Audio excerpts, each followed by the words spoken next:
So நம்மளுடைய அரசு, உங்களுடைய அரசு வந்து இந்த 3 மாதம் ஆகுது. இந்த 3 மாதத்தில் விவசாயிகளின் பயிர்க்கடன் ரூபாய் 5932.23 கோடி தள்ளுபடி செய்யப்பட்டுள்ளது. குறுவை சாகுபடி தொகுப்பு திட்டத்திற்கு ரூபாய் 134.83 கோடி வழங்கப்பட்டுள்ளது.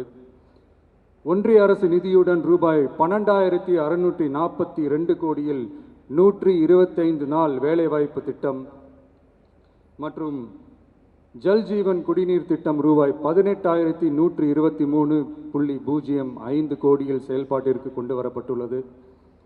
சுகாதாரத்துறையில் சேவைக்கு நலம் AI செயலி கொண்டு வரப்பட்டுள்ளது. பேரறிஞர் அண்ணாவின் பிறந்த நாளான செப்டம்பர் 15ஆம் நாள் தாய்மாமன் தங்க மோதிர திட்டம் ரூபாய் 755.83 கோடியில் தொடங்கப்பட உள்ளது. மக்களின் போக்குவரத்திற்கு ரூபாய் 127.21 கோடியில் 300 புதிய பஸ்கள் வழங்கப்பட்டுள்ளது. தமிழ்நாட்டில் மதுப்பழக்கத்தை குறைத்திடும் வகையில் முதற்கட்டமாக 717 டாஸ்மாக் கடைகள் மூடப்பட்டுள்ளன.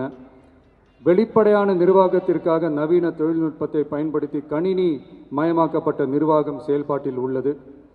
முன்னெப்போதும் இல்லாத ஆளில்லா பத்திரப்பதிவு செயல்பாட்டிற்கு கொண்டு வரப்பட உள்ளது. கோயில் நிலங்கள் கணக்கெடுக்கப்பட்டு அனைவருக்கும் தெரியுமாறு ஆன்லைனில் ஏற்றப்படுகிறது. வருவாய்த்துறையில் அனைத்து சான்றிதழ்களும் 15 தினங்களுக்குள் வழங்கப்படுகிறது. லஞ்சம் வாங்குவதை புகார் செய்ய புதிய வாட்ஸ்அப் எண் அறிவிக்கப்பட்டுள்ளது. அரசின் வருமானம் தனிநபருக்கு செல்வது தடுக்கப்பட்டுள்ளது. அனைத்து துறைகளிலும் லஞ்சம் ஊழல் ஒழிக்க தொடர் நடவடிக்கை எடுக்கப்பட்டு வருகிறது. கனிம பயன்பாடு முறைப்படுத்தப்பட்டு நவீன தொழில்நுட்ப உதவியுடன் விநியோகிக்கப்படுகிறது. சட்டம் ஒழுங்கு தீவிரமாக கண்காணிக்கப்பட்டு பராமரிக்கப்பட்டு வருகிறது. ஜூன் மாதம் 29, 30ஆம் தேதியில் நடந்த மாவட்ட ஆட்சியர் மற்றும் காவல் கண்காணிப்பாளர் மாநாட்டில் சட்டம் ஒழுங்கு பிரச்சனையில் கடுமையான நடவடிக்கை எடுக்க உத்தரவு போட்டிருக்கிறோம். அரசு அலுவலகங்கள், காவல் நிலையங்களும் மக்களுக்கான சேவை மையங்களாக மாறணும்னு வலியுறுத்தி இருக்கிறோம். அது மட்டும் இல்லாமல் கவர்மெண்ட் ஆஃபீஸுக்கு வர்ற மக்களுக்கு அவங்க குறைகளை தீர்க்கிறதுக்கும் தேவையான தகவல்களை பெறுவதற்கும் நலத்திட்ட உதவிகள் பெற கவர்மெண்ட் ஆஃபீஸை தேடி வர்றப்போ அவர்கள் மிகவும் கண்ணியமாக நடத்தப்படணும். மக்களை கனிவா அன்பா நடத்தணும்னு சொல்லியிருக்கிறோம். மக்களை அலைய விடக்கூடாது. கோரிக்கைகளை நல்லபடியாக ஆராய்ஞ்சு சரியான வழியில் தீர்வை தர சொல்லியிருக்கிறோம்.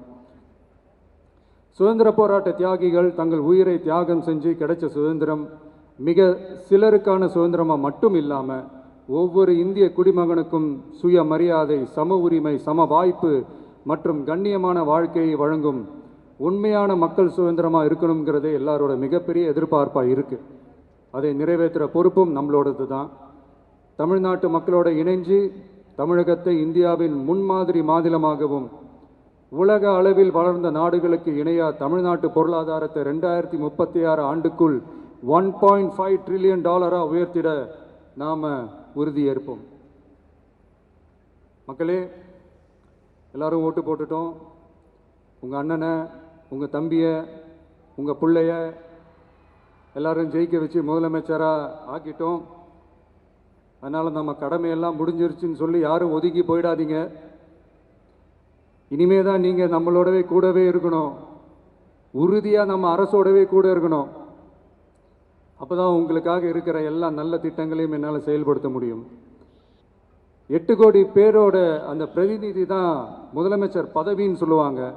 அதனால தான் சொல்கிறேன், மக்கள் தான் ஆட்சியாளர்கள். இங்கே நான் எல்லாருமே, அங்கே இருக்கிறவங்க எல்லாருமே மக்களோட சர்வன்ட்ஸ். அப்படி தான் நான் அதை பார்க்குறேன். ஸோ வாங்க எல்லாருமா சேர்ந்து நம்ம கடமையை சேர்ந்து செய்வோம்.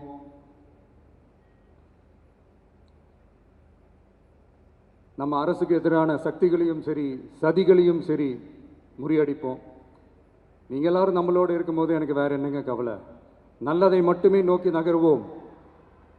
அப்படி நல்லதை மட்டுமே நோக்கி நகரும் உங்கள் அரசு உங்களுடைய எதிர்பார்ப்புகளையும் உங்களுடைய கருத்துக்களையும் மனசில் வச்சுக்கிட்டு தான் நல்ல சிறிய புதிய அறிவிப்புகளை அறிவிக்க இருக்கிறோம். அதில் ஒரு சிலதை மட்டும் இங்கே நான் படிக்கிறேன்.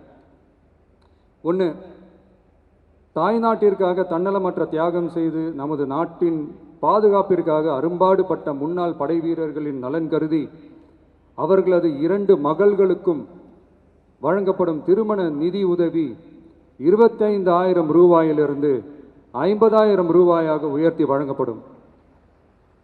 2.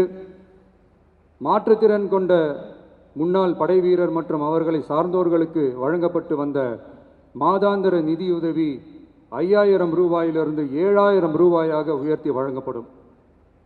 3. மாநில அரசால் விடுதலை போராட்ட வீரர்களுக்கு வழங்கப்பட்டு வரும் மாதாந்திர ஓய்வூதியம் 23,000 ரூபாயாக உயர்த்தி வழங்கப்படும். 4. மாநில அரசால் விடுதலை போராட்ட தியாகிகளின் குடும்பங்களுக்கு வழங்கப்பட்டு வரும் மாதாந்திர குடும்ப ஓய்வூதியம் 12,500 ரூபாயாக உயர்த்தி வழங்கப்படும்.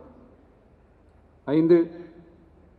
வீரபாண்டிய கட்டபொம்மன், முத்துராமலிங்க, விஜய ரகுநாத சேதுபதி, மருது சகோதரர்கள் மற்றும் வாவு சிதம்பரனார் ஆகியோரின் வழித்தோன்றல்களுக்கு வழங்கப்பட்டு வரும் மாதாந்திர சிறப்பு ஓய்வூதியம் 11,500 ரூபாயாக உயர்த்தி வழங்கப்படும்.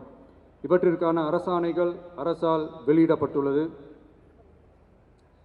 I once again extend my respectful greetings and salute the people of Tamil Nadu who has broken the caste and religious considerations, rejecting money and muscle power, and gave us an overwhelming support to establish people-centric and social justice government. We are on a mission mode to achieve corruption-free government. We want our people to develop zero tolerance towards corruption. And we appeal to the officials and the people of Tamil Nadu to make our state corruption-free. இன்னைக்கு இந்த விழாவில் பரிசு வாங்க போகிற, பாராட்டுகளை வாங்க போகிற, விருதுகளை வாங்க போகிற அனைவருக்கும் என்னுடைய வாழ்த்துக்களை தெரிவிச்சுக்கிறேன். இந்த விழாவை ரொம்ப அழகாக ஏற்பாடு செஞ்ச பொதுத்துறை செயலாளர் அவர்களோடு சேர்ந்து அலுவலர்களுக்கும், காலையிலேயே இந்த ப்ராக்டிஸ் பண்ணி சிறப்பான பரேட் நடத்திய காவல்துறை நண்பர்களுக்கும், இந்த விழாவை ரொம்ப பாதுகாப்பாக நடத்திய காவல்துறை அதிகாரிகளுக்கும், ஊடகத்துறை நண்பர்களுக்கும், சமூக ஊடகத்துறை நண்பர்களுக்கும் என்னுடைய மனமார்ந்த நன்றியை தெரிவிச்சுக்கிறேன். கான்ஃபிடென்ட்டாக இருங்க, நல்லதே நடக்கும், வெற்றி நிச்சயம். மீண்டும் சந்திக்கும் வரை நன்றி, வணக்கம். தவிர்க்க முடியாத தம்ப்நெயில்ஸ், கலக்கலான கண்டென்ட்ஸ், சினிமாவும் சீரியஸ் பிரச்சனைகளும், பல வருடங்கள் இடைவெளிக்கு பிறகு இந்த படத்துல ஒரு கலகலப்பும் கைகலப்பும். Me too, love you. Thank you so much. Mass ஏத்துறது போயிட்டே தான் இருக்காரே தவிர பிரேக்கே இல்லாமல் பிரேக்கிங் நியூஸ் சொல்லும் தந்தி டிவி ஆப். இன்ஸ்டா தலைமுறை வரை இறங்கி அடிக்கும் தந்தி டிவியின் டிஜிட்டல் எக்ஸ்க்ளூசிவ். அது தண்ணிக்குள்ள போகும்போது ஹேங் ஆயிடுச்சு. உங்களுக்கு விஜய் சார் எந்த அளவுக்கு ரொம்ப பிடிக்கும்? Of course, Malayalis are huge Vijay sir fans. ரெண்டு பேருமே ரொம்ப பிடிக்கும் எனக்கு. தந்தி டிவி ஆப்பை இலவசமா டவுன்லோட் செய்யுங்க. ஃபாலோ பண்ணுங்க, சப்ஸ்கிரைப் பண்ணுங்க, என்ஜாய் பண்ணுங்க.